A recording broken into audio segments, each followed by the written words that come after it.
Truck went to Tissimo. It's about 6 miles, so we'll see. Steep grade. Coming through a blizzard.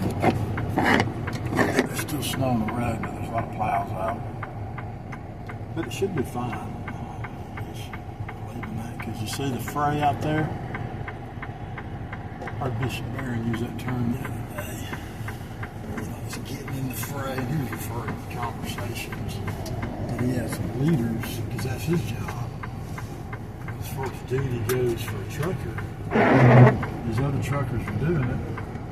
And some things that may seem bizarre, one phase in life are peculiar, strange. Curious probably a better word of oddity. Trust natural law and keep things straight. Bizarre shocks the mind. Driving after a blizzard and while there's wind advisories on roads that have snow, Alabama, that would be very uncommon. To New Yorkers from Massachusetts.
Represents the apex, or better said, the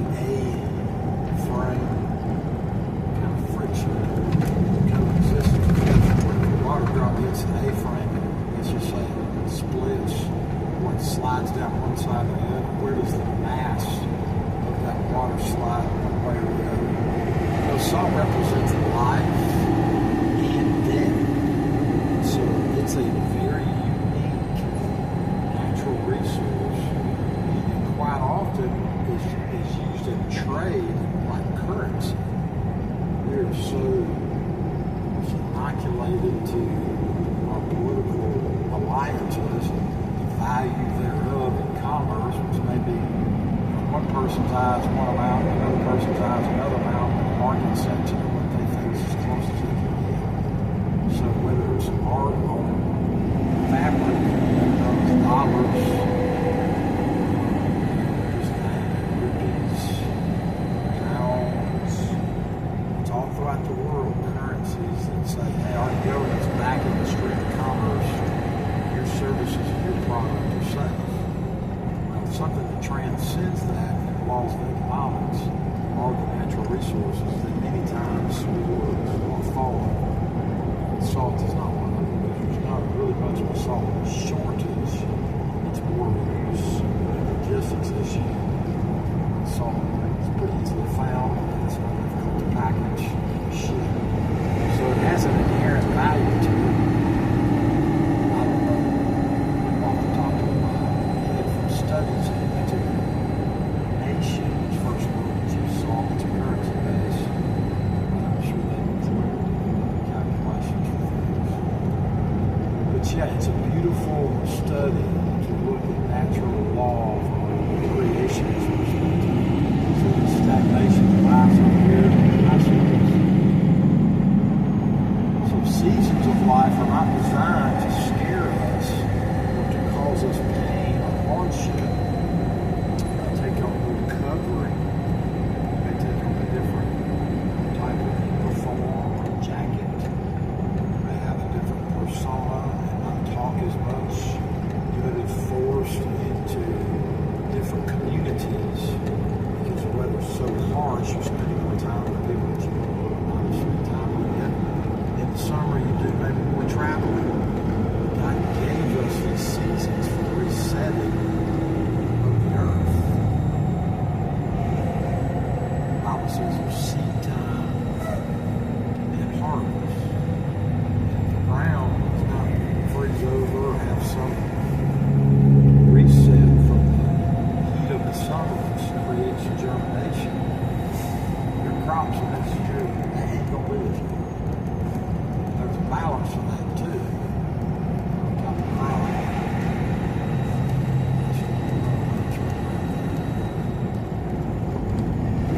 One is, you're not going to be the first to confession to make difficult decisions in your life. You're not going to be the first to put the sleep cream you did yesterday. 5 minutes. Prohibiting you from converting to be the best version of yourself. Because just like salt has a proper purpose and use, but if it loses its saltiness, it's only good to be thrown out and trampled over. You have to walk in your purpose in the right seasons. And that's what conversion is. Don't think as a live-on theologian. And by that I mean that conversion is closed at any one particular point of exercising a right, a sacramental right. Praying is a sacramental right. Every religion sees that as something of a religious practice. Well, there's no, I don't even like using the analogy, there's no silver bullet for conversion. I will be it. The Eucharist is the apex and summit of all of the mechanisms and methods and practices through which you can experience God. In my humble opinion, that's the Lord's Supper, that's the highest. And probably next to that is the act of procreation and marriage. Or fasting, if you're a religious person, as radical as I say. So your conversion is necessary and essential. But there's also a sacred. So while Jesus says salt is used for different purposes, so too there are uncommon objects. The Bible calls them ignoble, common. Then there's sacred objects, which the Bible calls noble. Now, we all are black bears. Some end up dying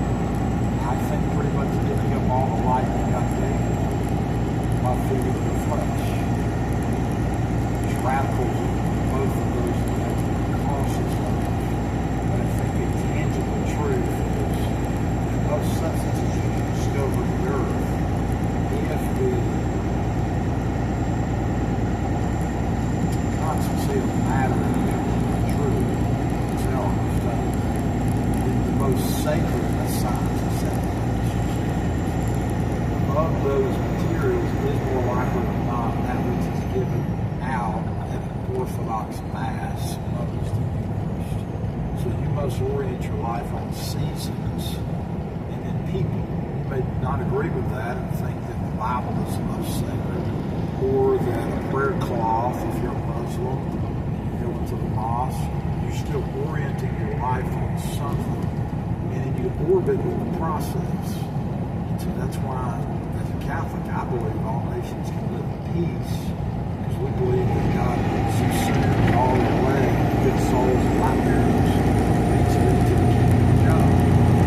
So political divisions for us are temporal, same as a season.